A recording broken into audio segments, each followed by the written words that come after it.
Kita berdoa. Bapa di surga, terima kasih. Kami bersyukur kami boleh kembali bertemu. Lord, how much we miss. Kami sangat rindu untuk bertemu kembali. Kami rindu pertemuan persekutuan kami. Dan kami bersyukur kami boleh kembali bersekutu lagi. Terima kasih Tuhan, kiranya Kau terus membuka hati dan pikiran kami. Supaya kami semakin terbuka kepada kebenaran firman Tuhan. Supaya kami semakin Tuhan diubahkan dari kemuliaan yang satu menuju kepada kemuliaan yang lebih besar. Terima kasih Tuhan. Supaya kami belajar untuk mengerti kemuliaan Allah. Supaya kami tidak menghina kemuliaan Tuhan. Tapi kami belajar hidup seperti kayak orang-orang yang sudah ditebus. Tidak seperti orang-orang dunia Tuhan. Yang Kau katakan bahwa mereka menghina kemuliaan Allah. Seperti kayak binatang liar. Ya, mereka tidak berakal, hewan yang tidak berakal. Sama dengan binatang yang hanya dilahirkan untuk ditangkap dan dimusnahkan. Mereka menghujat apa yang tidak mereka ketahui sehingga oleh perbuatan mereka yang jahat, mereka sendiri akan binasa seperti binatang liar. Tuhan, kami berdoa supaya kami tidak menjadi seperti dunia ini. Sehingga kami tahu menghormati kemuliaan Tuhan. Terima kasih Bapa, kami serahkan semua waktu di dalam tangan-Mu. Kami berdoa untuk semua yang hadir di tempat ini maupun yang ada di rumah. Berkati Tuhan. Supaya dimanapun kami berada, baik di Wisma Aldiron, di gereja ini, maupun di rumah, di ruang pertemuan, Kau kunjungi umat-Mu dimanapun mereka berada. Terima kasih Bapa. Kami serahkan waktu ini ke dalam tangan-Mu, hanya di dalam satu nama, Tuhan kami, Yesus Kristus, Tuhan dan Juru Selamat kami. Dan mari kita semua yang percaya semua katakan, amin. Shalom Bapak Ibu sekalian. Silahkan duduk, tidak terasa sudah bulan Oktober, sudah mau habis. Ada pengantin baru, haleluya. Lendi dan Dika. Kalau tahan seminggu lagi kita ibadah di sini. Tapi ya selamat ya, sudah menjadi pengantin baru. Bajunya langsung seragam. Biasa itu 1 tahun kawin kayak gitu, 2 tahun kawin sudah berubah.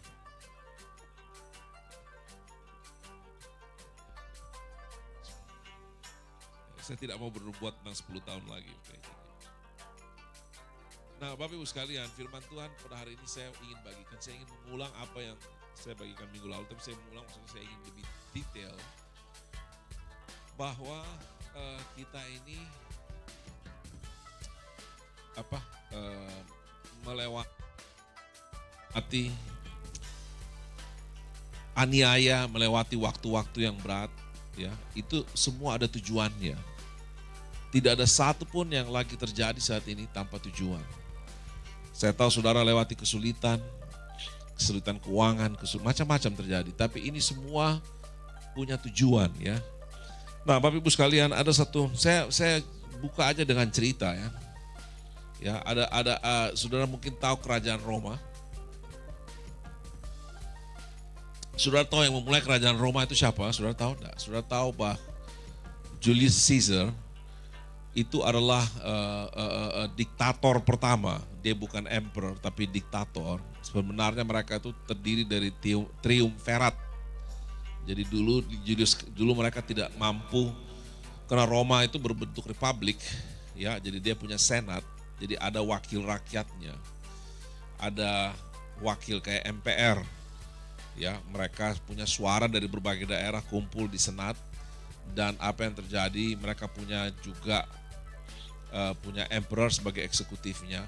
Jadi apa yang terjadi, mereka kadang-kadang harus berkomplot ya, untuk mendapatkan kekuatan bisa menjalankan pemerintahan di suatu wilayah yang begitu luas. Karena Roma menguasai wilayah Gaul, sudah tahu Prancis, Belgia, sampai Jerman, semua itu dikuasai oleh kerajaan Roma. Bahkan akhirnya sampai ke Istanbul, sampai ke Turki, sampai ke Tanah Perjanjian, bahkan sampai ke Mesir.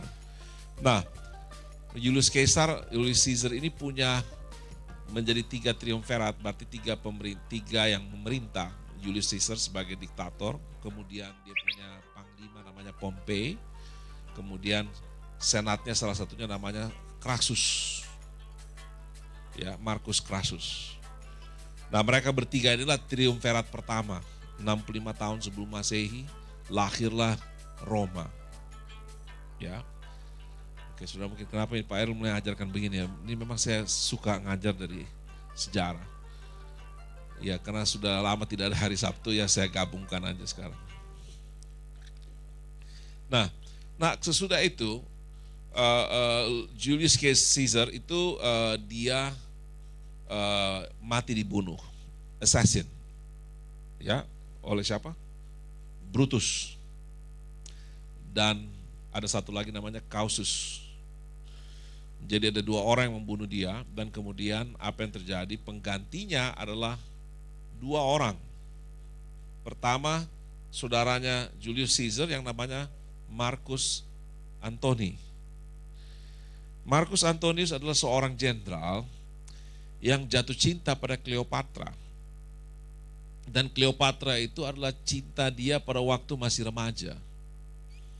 Cleopatra baru umur 14 tahun, dia berada di pasukan Roma yang ada di Syria, dan dia bertemu dengan Cleopatra dan dia menyukai Cleopatra, hanya kemudian dia harus pindah ke Roma. Tahu-tahu Julius Caesar datang ke Roma, ke Mesir, diambillah Cleopatra sama Julius Caesar. Dia ketemu Cleopatra sudah hamil, mempunyai anak dari Julius Caesar. Kemudian Julius Caesar dibunuh. Apa yang terjadi? Terjadilah triumvirat kedua, yaitu Mark Antony, Octavius atau Augustus bersama Lepidus, senatornya. Nah, mereka inilah yang terus bersaing sampai akhirnya Mark Antony berakhir tragis. Ya, dia jatuh cinta sama Cleopatra dan mereka akhirnya punya romance. Akhirnya mereka punya affair. Kemudian tahu-tahu dia kalah, dia bunuh diri. Terus Cleopatra mati juga bunuh diri. So itulah akhir dari kerajaan Mesir, karena Cleopatra adalah anak daripada Ptolemy ke-7. Saudara masih ingat Ptolemeus? Dan itulah akhir dari Firaun. Firaun terakhir dari kerajaan Mesir adalah Cleopatra. Dan matilah Mark Antonius, Lepidus disingkirkan, jadilah Octavius Augustus menjadi kaisar Roma pertama. Pada waktu itulah Maria Yusuf pergi ke Bethlehem karena mereka harus didata. Ya. Jadi kemudian Agustus mati, tidak ada pengganti. Penggantinya didapatkanlah Tiberius. Nah, Tiberius adalah kaisar di mana Tuhan Yesus lahir. Tuhan Yesus besar pada zamannya Tiberius. Tiberius ini akhirnya waktu dia mau mati, dia tidak ada pengganti. Jadi penggantinya adalah yang namanya Caligula. Sudah pernah dengar Caligula? Caligula itu artinya adalah anak yang memakai sepatu boot. Ya. Jadi apa? Kayak Sinta suka pakai sepatu boot, boots apa? Untung dia tidak jadi Caligula. Jadi dia anak daripada Germanicus. Sudah bingung ini siapa semuanya. Germanicus itu panglima Roma yang terkenal, itu masih saudara dengan Tiberius. Kemudian apa yang terjadi? Dia punya anak, ada 2, namanya Caligula, ada satu lagi yang lebih tua. Tapi kemudian mereka 2 dibunuh. Caligula dibiarkan hidup oleh Tiberius. Dan anak daripada Agrippina, ibu daripada Caligula ini punya saudara namanya Agrippina. Nah, Agrippina itu melahirkanlah raja yang paling jahat, namanya Nero. Ya, jadi Caligula itu dia terkenal karena 4 tahun pemerintahannya itu disebut the reign of terror. Jadi dia bunuh orang semau-maunya dia, dan kemudian dia mati. Claudius menggantikan dia. Satu-satunya orang dia tidak bunuh adalah omnya, Claudius. Claudius itu adalah saudara dari ibunya Agrippina. Nah, Claudius itu tidak dibunuh karena dia cacat. Dulu di Roma kalau orang bayi cacat itu dibunuh. tidak disimpan. Nah makanya dulu kalau enggak usah bayi cacat, kalau mereka punya bayi, mereka maunya anak laki-laki yang keluar anak perempuan, ditinggalin aja biar mati. So apa yang terjadi, mereka tidak ada, kalau mereka tidak inginkan, mereka bunuh aja anak itu. Apalagi anak cacat, mereka tidak pernah mau. Tapi karena ini anaknya Kaisar, Claudius dibiarkan hidup. Tapi karena dia disingkirkan, akhirnya dia belajar dan dia jadi pintar. Karena dia berada di bawah pengajaran seorang filsuf Roma. Kalau saya nggak salah namanya Livni, siapa sih? Saya lupa. Tapi anyway, dia jadi pintar, makanya dia menjadi Kaisar yang sangat baik. Tapi kematian dia, jadi waktu dia jadi raja, disingkirkan seperti itu selalu waktu dulu. Mereka kalau jadi raja selalu orang yang berbahaya mereka singkirkan. Nah termasuk Claudius tidak suka sama Agrippina juga disingkirkan. Tapi Agrippina ini begini ambisius, dia berusaha mendekati Kaisar. Sampai akhirnya dia menikah dengan orang senat hanya untuk bisa berada dengan Kaisar. Sampai dia bujuk saudaranya Claudius untuk kawin sama dia. Disitulah incest terjadi. Tapi dia kawin hanya tujuan supaya anaknya Nero bisa menjadi putra mahkota. Tapi setelah Nero naik menjadi raja, dia bunuh ibunya. So this is a crazy story. Tapi kalau saudara ngotot politik, dari situ asal usul politik semua. Oke. Kita di sini sekarang bedanya kita tidak bunuh-membunuh, tapi sudah ya sedikit marah ke situ. Ya karena kita mulai tidak setuju. Kalau orang tidak sepakat dengan kita jatuhkan dia, kita bully dia, kita sudah itu mirip-mirip aja. Bedanya kita sekarang tidak betul-betul membunuh. Tapi dulu seperti itu. Dia bunuh ibunya, dan apa yang terjadi, Nero ini raja yang sangat, kita kan cuma dengar dia jahat sekali, tapi sebenarnya dia raja yang sangat pintar pencitraan, saudara tahu. Jadi dia disukai sekali sama rakyat Roma. Karena pencitraannya bagus banget, tapi jahatnya minta ampun. Jadi dia buat pencitraan, dia buat acara festival, apa semua dia kasih free, gratis. Ya. Terus apa yang terjadi kalau dia pergi ke tempat ini, dia buat festival, rakyat dikasih gratis semuanya tiketnya. Jadi rakyat suka sekali dengan dia karena pencitraan yang dia buat. Nah apa yang terjadi? Ini belum mulai khotbah, ini baru cerita ya, baru pembukaan ini. Tujuan saya supaya saudara mengerti bahwa penderitaan itu semua ada tujuannya.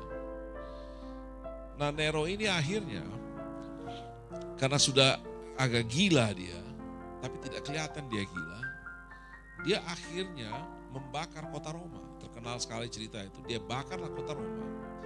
Tapi tujuan dia membakar kota Roma itu supaya dia bangun istana yang baru. Dan di istana yang baru itu dia bangun patungnya. Karena dia ingin disembah. Nah, apa yang terjadi? Terciumlah sama rakyat Roma bahwa dia sengaja membakar kota Roma. Jadi untuk bisa escape dari penuduhan itu, pertama dia harus memberikan alasan bahwa dia tidak ada di Roma, dia ada di luar Roma pada saat itu. Kedua, dia harus cari kambing hitamnya, siapa yang menyebabkan itu kebakaran. Jadi kambing hitamnya adalah orang Kristen. Jadi Kristen adalah penyebab kenapa Roma itu terbakar. Gara-gara itu orang Kristen semuanya di mana saja mereka temukan dibunuh. Bahkan orang Kristen dibuat menjadi, disalibkan dan dibakar menjadi kayak obor untuk menjadi penerang untuk pestanya dia. Ya, disitulah orang Kristen ditarik dengan kuda sampai putus. Disitulah orang Kristen dikasih makan sama binatang buas. Dan dua rasul yang paling utama dalam Kristen dibunuh pada zamannya dia. Satu Petrus, kedua Paulus. Petrus disalibkan terbalik di antara jalan dari Cuomo ke Milan. Saya baru tahu, saudara tahu, makanya itu jalan sebenarnya indah sekali kalau saudara ke Milan dengan Como. Tapi di situ Petrus disalibkan terbalik. Dan Paulus dipenggal kepalanya, dipotong, dan dikubur di gereja Saint Paul yang ada di luar kota Roma. Nah, kenapa semua itu terjadi?